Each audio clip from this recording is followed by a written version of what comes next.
साहूकार और एक साहूकारनी थे। वे धर्म पुण्य को नहीं मानते थे। इसके कारण उनके कोई बच्चा नहीं था। एक दिन साहूकारनी पड़ोसी के घर गई। उस दिन संकट चौथ था। वहां पड़ोसन संकट चौथ की पूजा करके कहानी सुना रही थी। साहूकारनी ने पड़ोसन से पूछा, तुम क्या कर रही हो? तब पड़ोसन बोली कि आज चौथ का व्रत है, इसलिए कहानी सुना रही हूँ।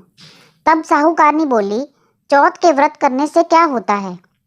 तब पड़ोसन बोली, इसके करने से अन्न, धन, सुहाग, पुत्र सब मिलता है। तब साहूकारनी ने कहा, यदि मेरा गर्भ रह जाए तो मैं 1.25 सेर तिलकुट करूंगी और चौथ का व्रत करूंगी। श्री गणेश भगवान की कृपा से साहूकारनी के गर्भ रह गया तो वह बोली कि मेरा लड़का हो जाए तो मैं 2.5 सेर तिलकुट करूंगी। कुछ दिन बाद उसके लड़का हो गया तो वह बोली कि हे चौथ भगवान, मेरे बेटे का विवाह हो जाएगा तो 5.25 सेर का तिलकुट करूंगी। कुछ वर्षों बाद उसके बेटे का विवाह तय हो गया और उसका बेटा विवाह करने चला गया, लेकिन उस साहूकारनी ने तिलकुट नहीं किया। इस कारण से चौथ देव क्रोधित हो गए और उन्होंने फेरों से उसके बेटे को उठाकर पीपल के पेड़ पर बिठा दिया। सभी वर को खोजने लगे पर वो नहीं मिला। हताश होकर सारे लोग अपने अपने घर को लौट गए।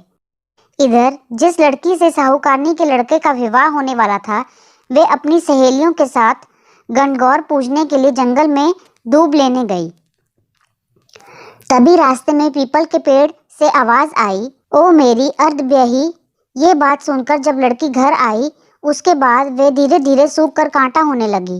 एक दिन लड़की की माँ ने कहा, मैं तुम्हें अच्छा खिलाती हूँ, अच्छा पहनाती हूँ, फिर भी तू सूखती जा रही है, ऐसा क्यों?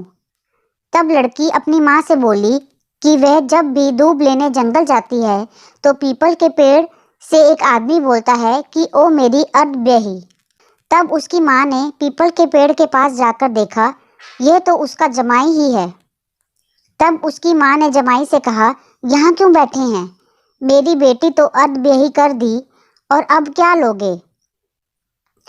साहूकारनी का बेटा बोला, मेरी माँ ने चौथ का तिलकुट बोला था लेकिन नहीं किया, इसलिए चौथ माता ने नाराज होकर यहाँ बिठा दिया।